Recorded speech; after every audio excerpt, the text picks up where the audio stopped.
Role of RBI in business specialisation. So பிஸ்னஸில் ஆர்பிஐயோட role என்ன அப்படிங்கிறத நம்ம இந்த வீடியோவில் பார்க்க போகிறோம். ஸோ ஃபங்க்ஷன்ஸ் பார்த்துட்டோம். ஓகே, ஸோ இன்ட்ரோடக்ஷன் எல்லாமே முடிச்சாச்சு. இப்போ கடைசியாக ஆர்பிஐ பற்றி பார்க்க போகிறது பிஸ்னஸில் இது எவ்வளோ ஹெல்ப்பாக இருக்குது அப்படிங்கிறத வந்து நம்ம தெளிவாக பார்க்க போகிறோம்.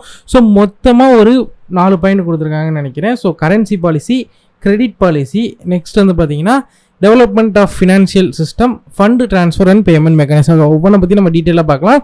ஓகேவா? ஸோ ஸ்டார்ட் பண்ணலாம்.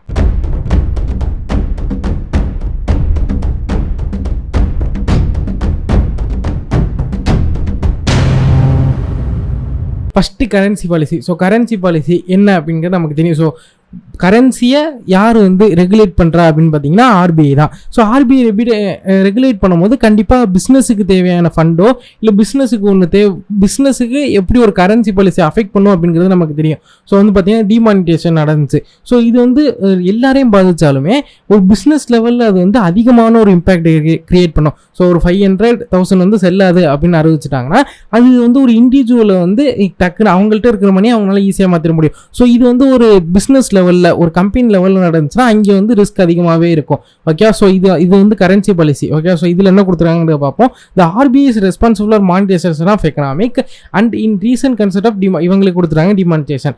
அடிக்வென்ட் money supply is critically for function of an economic. Okay, so தேவையான அளவான மணி சப்ளை வந்து நம்ம எக்கனாமிக்கு கொடுக்கறது கொஞ்சம் கஷ்டமானது தான். All factor income in a modern economic are in fact money income. So எல்லா ஃபேக்டர் ஆஃப் இன்கம் வந்து இப்போ மாடர்னாக இருக்கிறது வந்து பார்த்தீங்கன்னா எல்லாமே மணி இன்கம் வச்சு தான் நம்ம சொல்கிறோம். Business revenue too is monetised. Moreover, the RBI also oversees the availability of foreign currency to facilitate the overseas business transaction. It plays an important albeit indirect role to determine the exchange rate. So பேசிக்காக இவங்க என்ன சொல்ல வராங்கன்னா, so monetisation policy வந்து எல்லாரையும் எப்படி affect பண்ணுதோ அதே மாதிரி தான் பிஸ்னஸை அஃபெக்ட் பண்ணுது. ஒருவேளை இந்த பிஸ்னஸ் வந்து இன்டர்நேஷ்னல் லெவல், அதாவது ஓவர்சீஸில் பண்ணுறாங்க அப்படின்னா அது ஓவர்சீஸ்லேயே வந்து இது அதிகமான இது இம்பேக்ட் வந்து கிரியேட் பண்ணுது. ஓகே, ஸோ இப்போ உள்ள எல்லா இதுவுமே வந்து மணியை வச்சு தான் நான் அந்த பிஸ்னஸோட ப்ராஃபிட் வந்து டிட்டர்மைன் பண்ணுறப்ப இந்த மணிங்கிறது அதிகமான ரோல் வந்து ப்ளே பண்ணுது. அப்போ ஆர்பிஐக்கு இங்கே அதிகமான ரோல் இருக்குது. இதான் வந்து ஃபஸ்ட்டு கரன்சி பாலிசியை பொறுத்த வரைக்கும். எக்ஸ்சேஞ்ச் ரேட்டில் இது வந்து எக்ஸ்சேஞ்ச் ரேட்லேயும் இதோட டிட்டர்மினேஷன். ஸோ எக்ஸ்சேஞ்ச் ரேட்லேயும் இதோட இன்ஃப்ளூயன்ஸ் இருக்குது, ஆர்பிஐயோட இன்ஃப்ளூயன்ஸ் இருக்குது. ஓகேவா? எக்ஸ்சேஞ்ச் ரேட்னா என்ன அப்படின்னு பார்த்தீங்கன்னா rate at which the domestic currency is exchange with the foreign currency. So இப்போ பார்த்தீங்கன்னா $1 அதோட மதிப்பு வந்து 73 இல்லை 75 அந்த மாதிரி இருக்கும். ஸோ இதுதான் வந்து எக்ஸ்சேஞ்ச் ரேட் அப்படிங்கிற சொல்கிறேன். ஸோ நம்ம நேஷனல் வந்து டெவலப் ஆகிக்கிட்டு இருக்க இந்த டாலரோட மதிப்பு, இந்த ருபீஸ் வந்து குறைய ஆரம்பிக்கும். ஸோ இப்போ சம்டைம்ஸ்க்கு முன்னாடி எவ்வளோ இருக்கும் அப்படின்னு பார்த்தீங்கன்னா $1 வந்து 90, 100 இதெல்லாம் இருந்துச்சு. இப்போ 73க்கு வந்திருக்கா. அது வந்து எதை வந்து குறிக்கிறது அப்படின்னு பார்த்தீங்கன்னா நம்ம நேஷனல் வந்து ஓரளவு டெவலப் ஆயிருக்கு அப்படிங்கிறத வந்து டினோட் பண்ணுது. நெக்ஸ்ட் வந்து பார்த்தீங்கன்னா credit policy. So credit policy என்ன அப்படின்னு பார்த்தீங்கன்னா RBI does not fund the business or for that matter any activity. So RBI டைரெக்டாக யாருக்குமே ஃபண்டிங் கொடுக்க மாட்டாங்க அதர் தென் கவர்மெண்ட்டு. ஸோ பிஸ்னஸில் யாருக்குமே கொடுக்க மாட்டாங்க. அப்போ ஓகேவா? ஸோ அப்போ யார் கொடுப்பா அப்படின்னு பார்த்தீங்கன்னா அவங்களோட பிரான்ச்சான பேங்க்ஸுக்கு வந்து கொடுப்பாங்க. அவங்களுக்கு கீழே உள்ள பேங்க்ஸ், கமர்ஷியல் பேங்க்ஸ் கொடுப்பாங்க.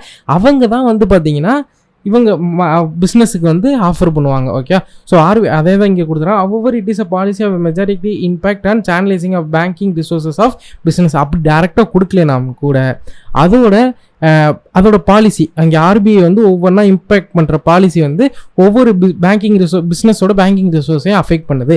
Generally as well as specified for the certain sector.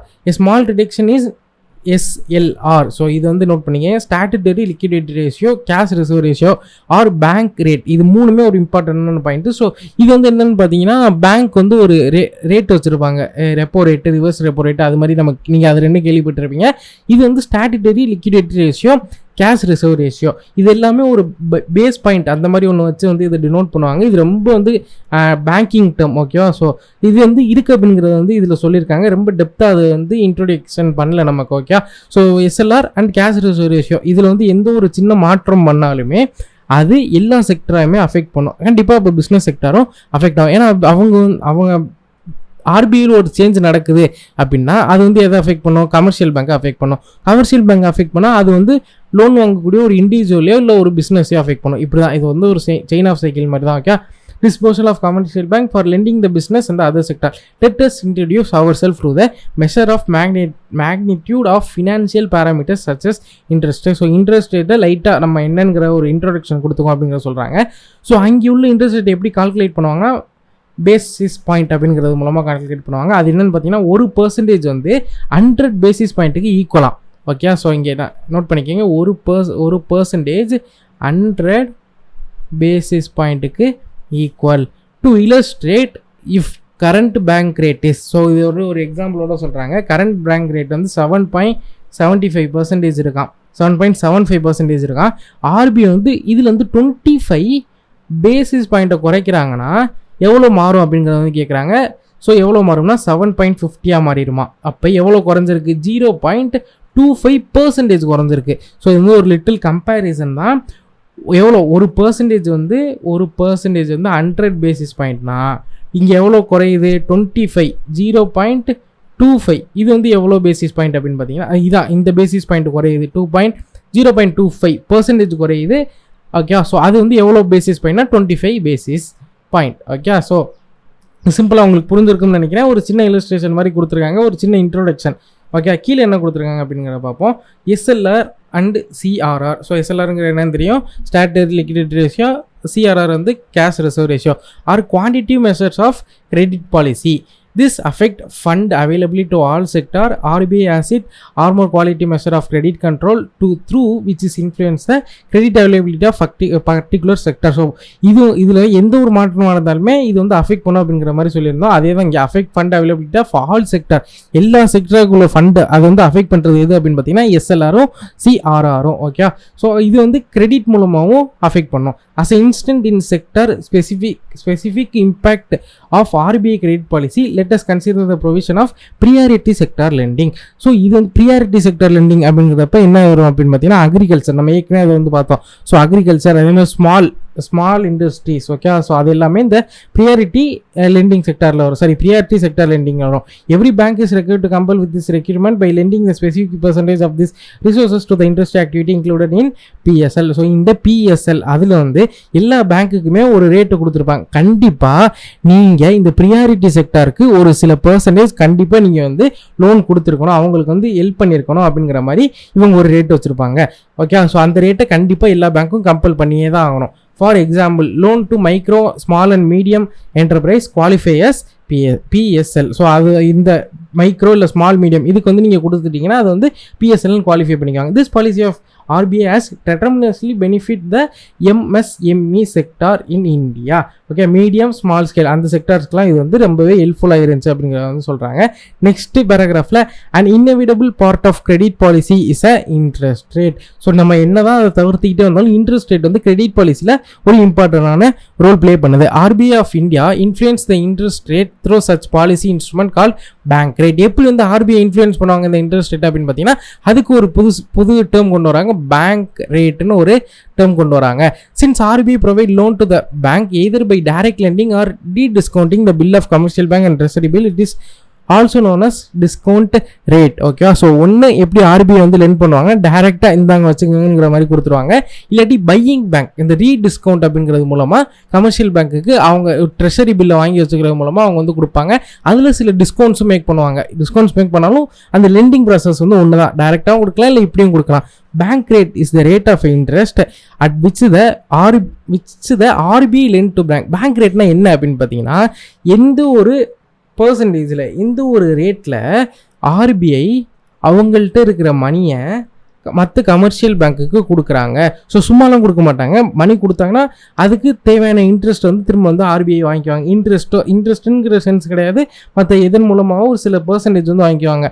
இந்த பர்சன்டேஜ் இருக்குது பார்த்தீங்கன்னா இதை தான் வந்து நம்ம பேங்க் ரேட் அப்படிங்கிறது வந்து சொல்கிறோம். Okay, it reflects the cost of fund to the banks who in turn adjust their lending rates accordingly. To illustrate, higher bank rate இது சிம்பிளாக சொல்லணும்னா higher bank rate will transact to higher lending rates by the bank.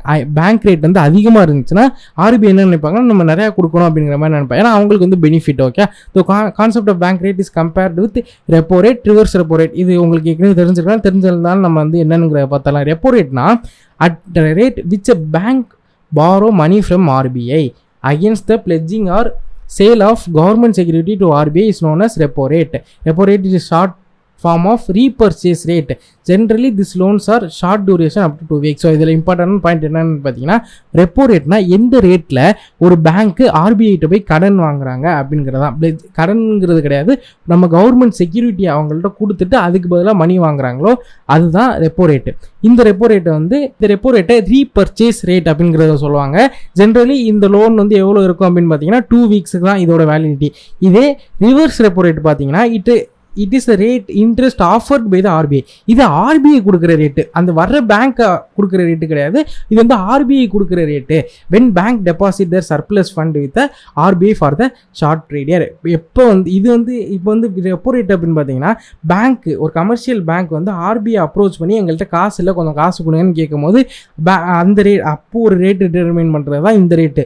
இதே ரெவர்ஸ் repo ரேட்னா commercial பேங்க்கில் எக்ஸ்ட்ராவாக சில காசு இருக்குது, அந்த காசு என்ன பண்ணுறதுன்னு தெரியல, அப்போ அந்த காசை ஆர்பிஐ அந்த பேங்க்கிட்ட போய் இது வந்து எங்களோட சர்ப்ளஸ் மணி இதை நீங்கள் வச்சுக்கங்கன்னு கொடுக்கும்போது அவங்க ஒரு ரேட் வந்து ஆஃபர் பண்ணுவோம், இதை நீங்கள் கொடுத்ததுக்காக நாங்கள் உங்களுக்கு சில பர்சன்டேஜ் ஆஃப் மணி தரோம் அப்படிங்கிறது. அதுதான் வந்து பார்த்தீங்கன்னா ரிவர்ஸ் ரெப்போ ரேட் அப்படிங்கிறத வந்து சொல்கிறாங்க. ஓகே, இங்கே வந்து இங்கே என்ன கொடுத்துருக்காங்க, repo rate differ the bank rate with respect of time horizon. Repo rate is a short term measure and it refers to the short term loan. Repo ரேட்டுங்கிற ரொம்ப ஷார்ட் மெஷர் தான், அது வந்து ஷார்ட் டேர்ம் லோனை தான் refer பண்ணுது. On the other and bank rate is a long term. இது bank டேர்ம்ங்கிறது லாங் டேர்ம். ஓகே, பேங்க் ரேட்டுங்கிறது இது வந்து டிஃப்ரெண்ட் அப்படிங்கிறத சொல்கிறேன். Repo rate short term, bank rate வந்து லாங் டேர்ம். நெக்ஸ்ட் பார்த்தீங்கன்னா development of financial system. Finance is set to be a life blood of பிஸ்னஸுக்கு வந்து லைஃப் பிளட்டாக இருக்கிறது எது அப்படின்னு பார்த்தீங்கன்னா finance. And also for developed financial system record as absolute for economic development. So ஒரு economic develop ஆகணும்னா நீங்கள் கண்டிப்பாக ஃபினான்ஸ் இருக்கணும். Finance system typically compress financial institute, financial instrument, financial banking. RBI may be regarded as an art of financial system.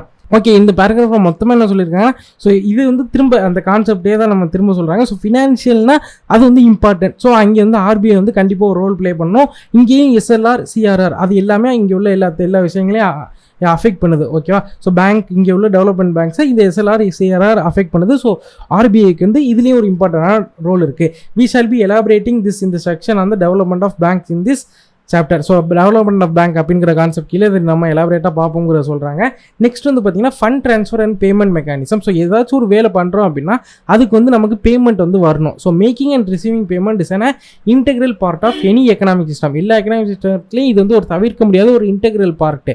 In modern economic one may invest paper based on digital and fund raise. So இந்த modern எக்கனாமிக்கில் paper wise, அதாவது cheque அது மூலமாக தான் payment பண்ணணும் கிடையாது, ஆன்லைன்லேயே நம்ம வந்து பேமெண்ட் பண்ணிக்கலாம். Currency, cheque, bill exchange, digital பேமெண்ட்டில் என்ன வரும், கார்டு ஸ்வைப் பண்ணுறது, internet banking and so on. Okay, Reserve Bank of India preside over the system and sets the rules of a game. ஆனால் இப்படி இருந்தாலும் அதுலேயும் ரிசர்வ் பேங்க் தான் சில ரூல்ஸ் எல்லாம் செட் பண்ணுது.